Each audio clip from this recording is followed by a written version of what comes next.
BRS working president KTR ACB ఆఫీస్కి వాళ్ళ విచారణ కోసం వెళ్లారు. అయితే అక్కడ న్యాయవాది సమక్షంలో నేను విచారణకు హాజరవుతానంటూ కేటీఆర్ ఒక డిమాండ్ పెట్టారు. అయితే పోలీసులు ఎట్టి పరిస్థితుల్లో న్యాయవాది సమక్షంలో విచారణ జరిపేందుకు లోపలికి అనుమతించకపోవడంతో దాదాపుగా ఒక గంట పాటు అక్కడే కేటీఆర్ కారులో వెయిట్ చేశారు.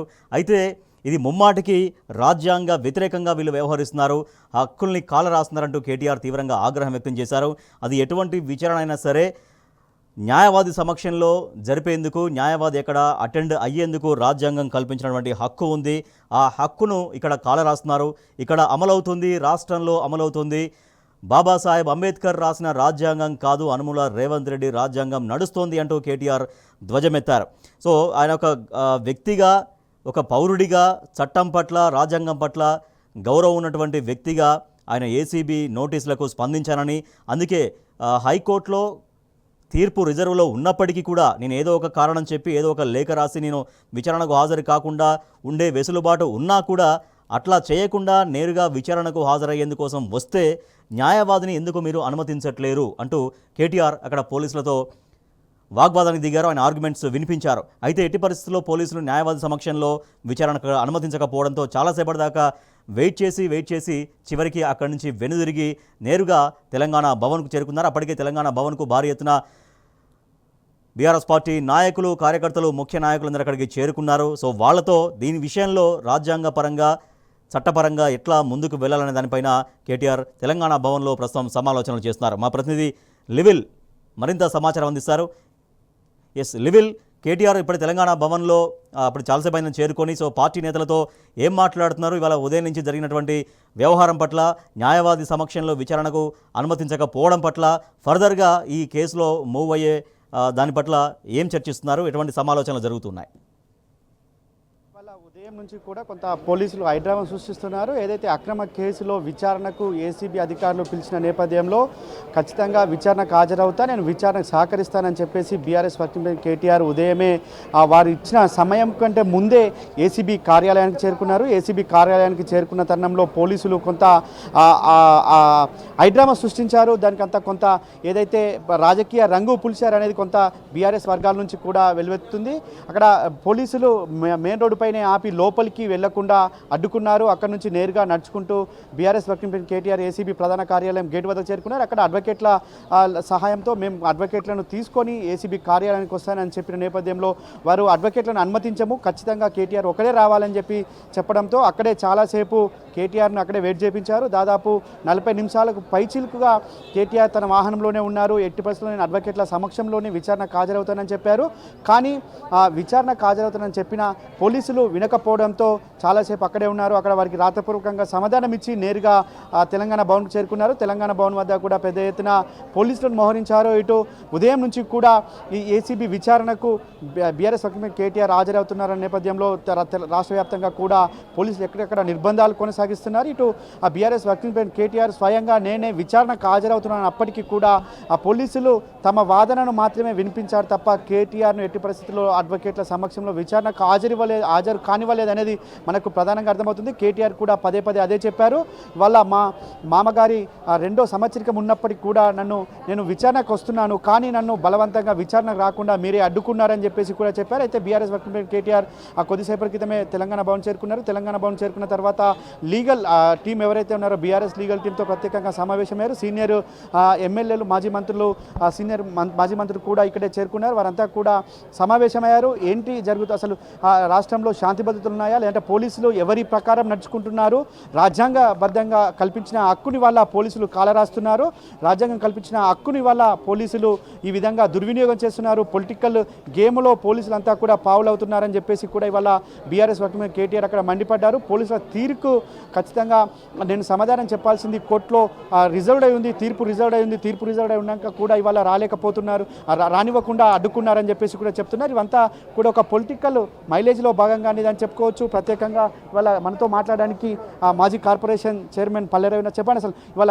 ఈ హైడ్రామా అంతా ఎట్లా చూడొచ్చు? అసలు ఇప్పుడు దానికి సంబంధించినటువంటిది పూర్తి వివరంగా ఏం జరుగుతుందో మొత్తం సమాజాన్ని తెలుసు. కేవలం కేటీఆర్ గారి మీద రాజకీయ కుట్రపూరిత చర్యలు, కక్షలో భాగంగానే చేస్తున్నటువంటిది. ఎందుకు అంటే అధికారంలో రేవంత్ రెడ్డి గారు అధికారంలోకి వచ్చిన మరుక్షణం నుంచి ఏదో ఒక రకంగా కేటీఆర్ గారిని జైల్లో పెట్టాలన్నటువంటిది రేవు పార్టీ అని, ఫ్యామిలీ పార్టీ అని, రేవు పార్టీ అని, తర్వాత లగచర్ల అని, తర్వాత ఇప్పుడు ఎక్కడ అవకాశం దొరికితే అక్కడ దొరుకుతుంది. అందులో భాగంగానే ఇవాళ వచ్చినటువంటి ఇది కూడా అటువంటి ఏసీబీ అధికారులు ఎందుకు ఈ విధంగా వివరించారు అసలు?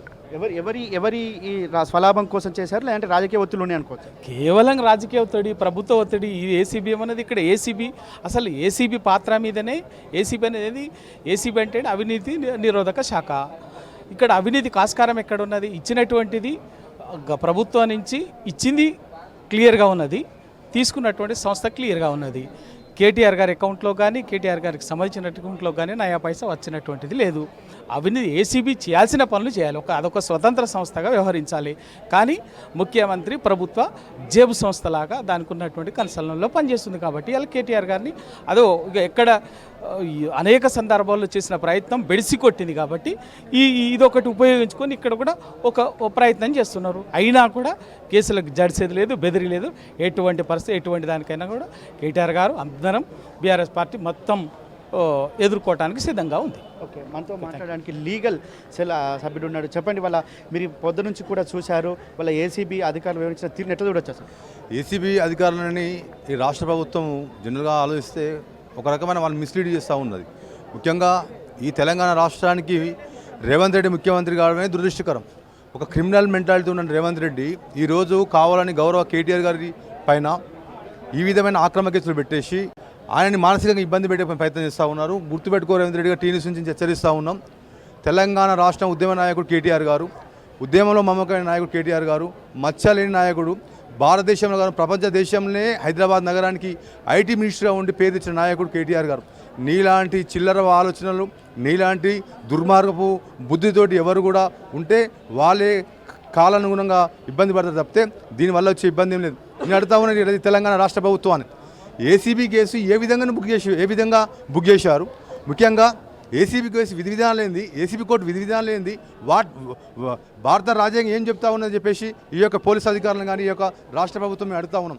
కేటీఆర్ గారు ఈ యొక్క రాష్ట్రానికి మంచి చేయాలని చెప్పేసి ఈ కార్ రేసింగ్ సంబంధించిన ఏదైతే ఉన్నదో భారతదేశంలో కాదు ప్రపంచ దేశంలో హైదరాబాద్ నగరానికి పేరు రావాలని చెప్పేసి ఒక పాజిటివ్ తోటి ఆయన చేసినటువంటి ఏదైతే ఉన్నదో దానికి కావాలని ఈ యొక్క రాష్ట్ర ప్రభుత్వం, రేవంత్ రెడ్డి ప్రభుత్వం కేటీఆర్ గారి మీద ఆక్రమణ కేసులు బనాయించడం జరిగింది. అందులో భాగంగానే ఈరోజు ఏసీబీ విచారణ అంటూ ఉన్నారు. లాయర్ అనుమతి ఇవ్వని చెప్పారు. భారత రాజ్యాంగం ప్రకారం ఆర్టికల్ 21 ప్రకారం భారతదేశంలో ఏ పౌరుడైనా భారత రాజ్యాంగం ప్రకారం న్యాయవాది నియమించుకునే హక్కు ఉన్నది. ఈ యొక్క న్యాయవాదులను కూడా ఈరోజు లోపల రాకుండా అవమానపరిచింది తెలంగాణ ప్రభుత్వం, రేవంత్ రెడ్డి ప్రభుత్వం కావాలని న్యాయ వ్యవస్థ నిర్లక్ష్యం చేస్తూ ఉన్నది.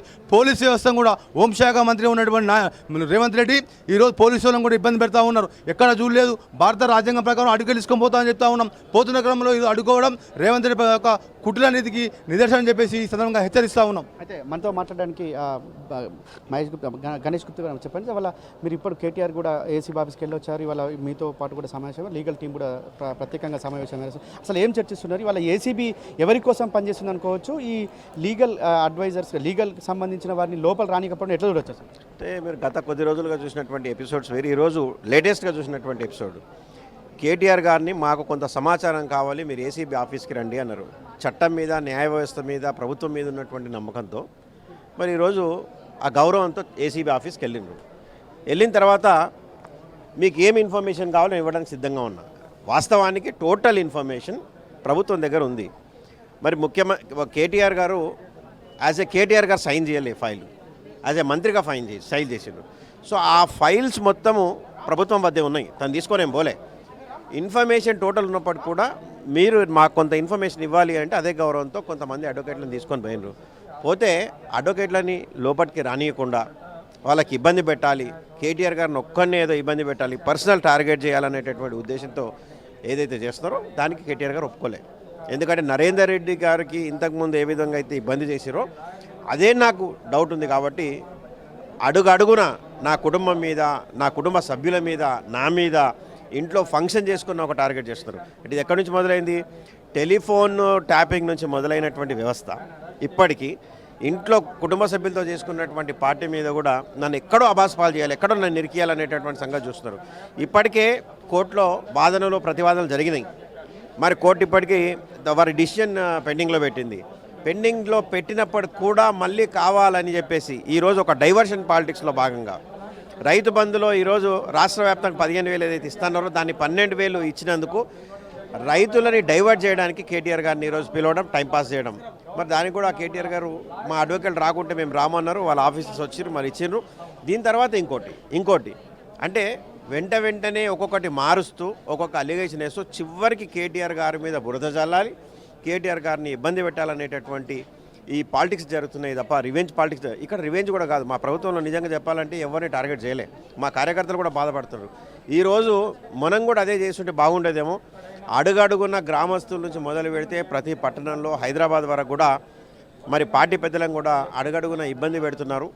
మరి ఈ సంస్కృతిలో మనం చేయలేదు, మరి ఆ సంస్కృతి కాంగ్రెస్ పార్టీ చేస్తుందని చెప్పేసి మా కార్యకర్తలు కూడా బాధపడుతున్నారు. కానీ ఒక్క విషయం చూడాలి, వాళ్ళ పార్టీకి మా పార్టీకి ఉన్నటువంటి తేడా, ఇక్కడ అందరూ కూడా ఉద్యమం నుంచే వచ్చారు, తెలంగాణ సాధన కోసం వచ్చారు. ఎవరో మేము లీడర్లు కావాలి, నాయకులు కావాలని ఎవరు రాలే. ఎన్ని అరెస్టులకైనా, ఎన్ని కేసులకైనా, ఎన్ని ఇంట్రాగేషన్లకైనా ఇక్కడ భయపడేది ఎవరు లేరు. మనతో మాట్లాడితే మరొక ఎమ్మెల్సీ తక్కలపల్లి రవీంద్ర సార్, చెప్పండి వాళ్ళ ఇదంతా ఓవరాల్ ఎపిసోడ్ ఎట్లా చూడవచ్చు? అసలు ఇదంతా డైవర్షన్ పాలిటిక్స్లో భాగం అనుకోవచ్చా? చాలా సింపుల్గా కనిపిస్తుంది, సాధారణ ప్రజలు కూడా అర్థమయ్యే విషయమే.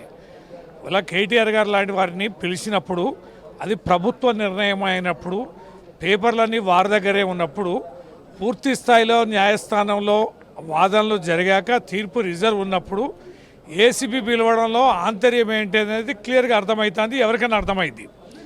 దాంట్లో కేటీఆర్ గారు రిక్వెస్ట్ చేసింది ఏంటంటే మాకు న్యాయవాదుల అనుమతి ఇవ్వమని.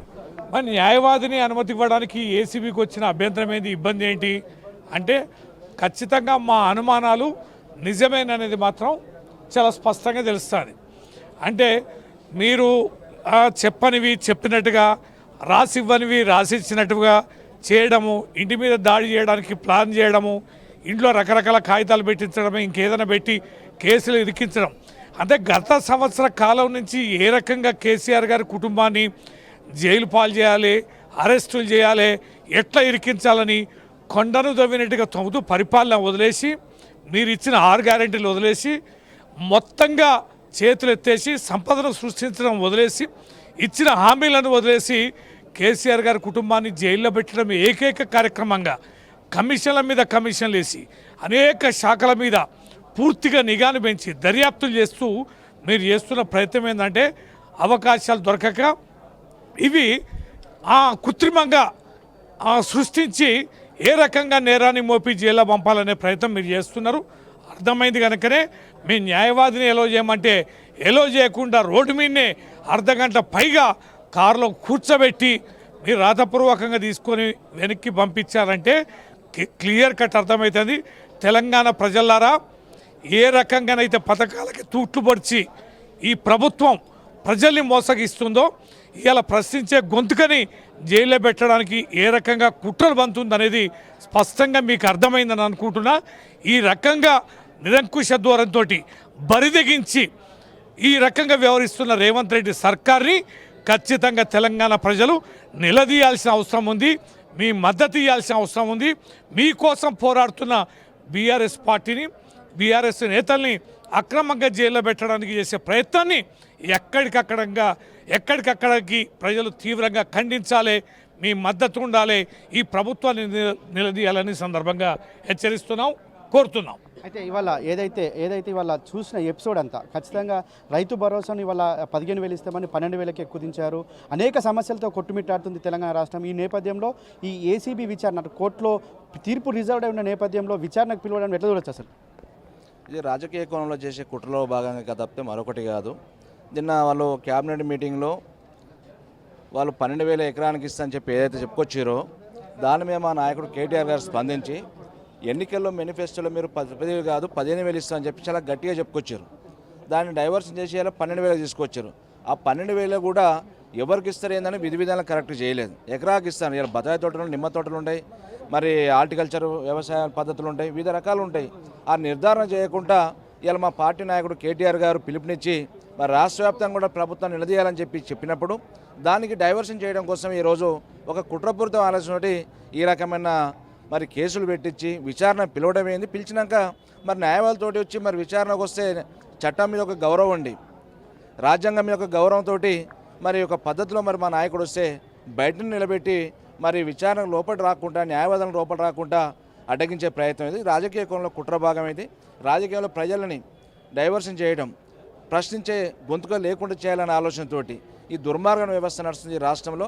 ప్రజలు ప్రతిదీ గమనిస్తారు. ఖచ్చితంగా ఈ రేవంత్ రెడ్డికి గుణపాఠం ఖచ్చితంగా చెప్తారు. ఇలా ఆయనకు స్థానిక ఎలక్షన్ పోతుంటే దమ్ము లేదు, ఏదోటి తూతూ మంత్రంగా ఇచ్చినా అంటే ఇచ్చినాని. రుణమాఫీ ఏ శాతం ఇచ్చిండు? 35% ఇచ్చిండు సిగ్గు లేకుండా. ఇవాళ రైతు బంధు వేస్తుంటాడు. రైతు బంధు ఎంత మేరకు వేస్తాం? గ్యారంటీ ఉంది ఇస్తాడని. ఈ ఎన్నికల కోసం వేస్తేనే కార్యక్రమం. దానికి బీఆర్ఎస్ నాయకత్వం స్పందించినప్పుడు ఈ రకమైన హైడ్రామా చేసి అటెండ్ కాకుండా దీని ఏదో గ్రామాలలో జిల్లాల్లో ధర్నాలు చేయకుండా రాష్ట్రాలు చేయకుండా విషయం డైవర్ట్ చేయడం కోసమే పాలసీ తోటి ఈ కార్యక్రమం చేస్తుంటే దుర్మార్గం చర్య. న్యాయపరంగా ఖచ్చితంగా పోరాడతాం. ప్రజాశక్తులని బట్టడ బిగ్గడం ఖాయమని చెప్పి సందర్భంగా తెలియజేస్తున్నాం. ఏదేమైనప్పటికీ ఇవాళ యావత్ తెలంగాణ రాష్ట్రం రైతు భరోసా కోసం ఎదురు చూస్తుంది. రైతు భరోసాను డైవర్ట్ చేయడం కోసమే ఈ విధంగా కుట్రపూరితమైన కేసులు పెట్టి ఈ విధంగా అక్రమ అరెస్టులు చేసేందుకు పిలుపునిచ్చారు. అందులో భాగంగానే విచారణకు రాజ్యాంగబద్ధమైన పదవిలో ఉండి రాజ్యాంగానికి లోబడే ఇవాళ విచారణకు హాజరవుతున్నానని చెప్పి బీఆర్ఎస్ వర్కింగ్ ప్రెసిడెంట్ కేటీఆర్ హాజరైనప్పటికీ కూడా కావాలని ఒక అటెన్షన్ డైవర్షన్ స్కీములో భాగంగానే వాళ్ళ స్కాములు లేని స్కామ్లను తీసుకొచ్చి వాళ్ళ ఒక హైడ్రామా సృష్టిస్తున్నారని చెప్పేసి కూడా చెప్తున్నారు. ఏదేమైనప్పటికీ వాళ్ళ అన్ని విచారణలు మేము ఎదుర్కొంటాం. ఖచ్చితంగా బీఆర్ఎస్ పార్టీ ప్రజలకు అండగా ఉంటుంది. ఏదైతే 6 గ్యారంటీలు 13 అంశాలు 420 ఏవైతే హామీలు ఉన్నాయో అవన్నిటిని కూడా నెరవేర్చే వరకు ఖచ్చితంగా బీఆర్ఎస్ పార్టీ తరఫున పోరాటం చేస్తామని చెప్పేసి కూడా బీఆర్ఎస్ అంతా చెప్తున్న పరిస్థితి కనిపిస్తుంది. Vote studio.